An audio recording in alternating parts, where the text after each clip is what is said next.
നമസ്കാരം. സംസ്ഥാനത്ത് അതിശക്തമായ മഴ തുടരുകയാണ്. 8 ജില്ലകളിൽ ഓറഞ്ച് അലർട്ടാണ്.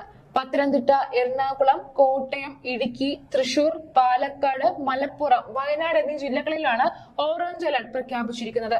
മറ്റെല്ലാ ജില്ലകളിലും യെല്ലോ അലർട്ടാണ് നൽകിയിരിക്കുന്നത്. സംസ്ഥാനത്ത് ജലവിഭവ വകുപ്പിന് കീഴിലുള്ള അണക്കെട്ടുകളിൽ വൻതോതിൽ ചെളിയും മണലും അടിഞ്ഞ് സംഭരണശേഷി കുറഞ്ഞു. തുടർച്ചയായി മഴ പെയ്താൽ ഉടൻ തന്നെ പല ഡാമുകളിൽ നിന്നും വെള്ളം പുറത്തേക്ക് ഒഴുകേണ്ട സ്ഥിതിയായി. അണക്കെട്ടുകളുടെ സംഭരണശേഷി കുറഞ്ഞതാണ് 2018 പ്രളയത്തിന് ഒരു പ്രധാന കാരണമെന്ന് കണ്ടെത്തിയിട്ടും മണലോ ചെളിയോ വാരി മാറ്റിയിട്ടില്ല. സംസ്ഥാനത്തെ 12 ഡാമുകളുടെ സംഭരണശേഷി കുറഞ്ഞതായി കണ്ടെത്തിയത് കേരള എഞ്ചിനീയറിംഗ് റിസർച്ച് ഇൻസ്റ്റിറ്റ്യൂട്ട് നടത്തിയ പഠനത്തിലാണ്. വർഷങ്ങൾക്ക് മുൻപ് ഇക്കാര്യം കണ്ടെത്തിയെങ്കിലും നടപടിയൊന്നുമില്ല. ഇടുക്കി മലങ്കര ഡാമിൽ KERA നടത്തിയ ബാത്തിമെട്രിക് സർവേയിൽ സംഭരണശേഷിയുടെ 48.95% കുറഞ്ഞതായി കണ്ടെത്തി. 2001 സർവേ നടത്തിയതെങ്കിലും നീക്കം ചെയ്യാൻ അനുമതിയായത് കഴിഞ്ഞ മാസമാണ്.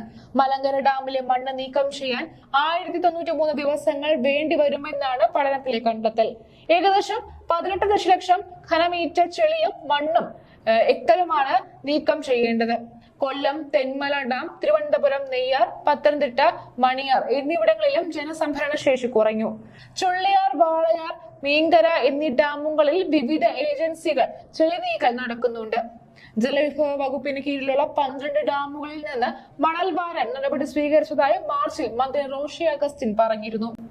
അതേസമയം ഇടുക്കിയിൽ ഇടവിട്ട് ശക്തമായ മഴയാണ്.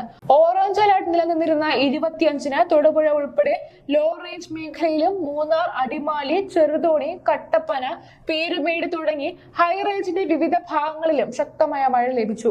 ഒറ്റപ്പെട്ട ഇടങ്ങളിൽ അതിശക്തമായ മഴയ്ക്കുള്ള സാധ്യതയാണ് പ്രവചിച്ചിരിക്കുന്നത്.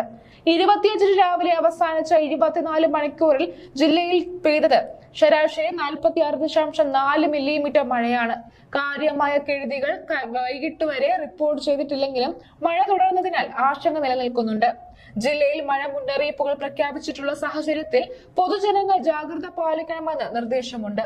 അതേസമയം മഴ ശക്തമായതോടെ എറണാകുളം ആലുവ ശിവക്ഷേത്രം പൂർണ്ണമായി മുങ്ങി. അണക്കെട്ടുകളിൽ നിന്നും കൂടുതൽ ജലം തുറന്നുവിട്ടതോടെയാണ് ക്ഷേത്രം മുങ്ങിയത്. പിതൃതർപ്പണ ചടങ്ങുകൾ കരയിലേക്ക് മാറ്റി.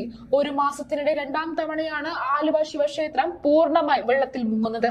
വിവിധ അണക്കെട്ടുകളിൽ നിന്നുള്ള ജലം തുറന്നുവിട്ടതോടെ പെരിയാറിലെ ജലനിരപ്പ് ഉയർന്നതാണ് ക്ഷേത്രം മുങ്ങാൻ കാരണമായിരിക്കുന്നത്. ബംഗാൾ ഉൾക്കടലിൽ പുതിയ ന്യൂനമർദ്ദം രൂപപ്പെട്ടതോടെ സംസ്ഥാനത്ത് വീണ്ടും മഴ ശക്തമായേക്കുമെന്ന് കേന്ദ്ര കാലാവസ്ഥാ വകുപ്പ് വ്യക്തമാക്കി. വടക്കൻ ആന്ധ്രാപ്രദേശിലും തെക്കൻ ഒഡീഷ തീരത്തിന് മുകളിലായി സ്ഥിതി ചെയ്യുന്ന ചക്രവാത ചുഴി ന്യൂനമർദ്ദമായി ശക്തി പ്രാപിക്കുമെന്നാണ് കാലാവസ്ഥാ വകുപ്പിന്റെ പ്രവചനം. വടക്ക് പടിഞ്ഞാറൻ ബംഗാൾ ഉൾക്കടലിലും വടക്കൻ ആന്ധ്രാപ്രദേശിനും തെക്കൻ ഒഡീഷ തീരത്തിന് മുകളിലായി സ്ഥിതി ചെയ്യുന്ന ചക്രവാത ചുഴി ന്യൂനമർദ്ദമായി ശക്തി പ്രാപിക്കുമെന്നാണ് കാലാവസ്ഥാ വകുപ്പിന്റെ പ്രവചനം. ഇന്ന് ഒറ്റപ്പെട്ട അതിശക്തമായ മഴയ്ക്കും 28 വരെ ഒറ്റപ്പെട്ട ശക്തമായ മഴയ്ക്കും മണിക്കൂറിൽ 50 കിലോമീറ്റർ വരെ വേഗത്തിൽ കാറ്റിനും സാധ്യതയുണ്ട്. മഴ ശക്തമായ സാഹചര്യത്തിൽ ഉരുൾപൊട്ടൽ, മണ്ണിടിച്ചിൽ, മലവെള്ളപ്പാച്ചിൽ സാധ്യതയുള്ള പ്രദേശങ്ങളിൽ താമസിക്കുന്നവർ അധികൃതരുടെ നിർദ്ദേശാനുസരണം സുരക്ഷിതമായ സ്ഥലങ്ങളിലേക്ക് മാറി താമസിക്കണമെന്ന് സംസ്ഥാന ദുരന്ത നിവാരണ വകുപ്പ് മുന്നറിയിപ്പ് നൽകി.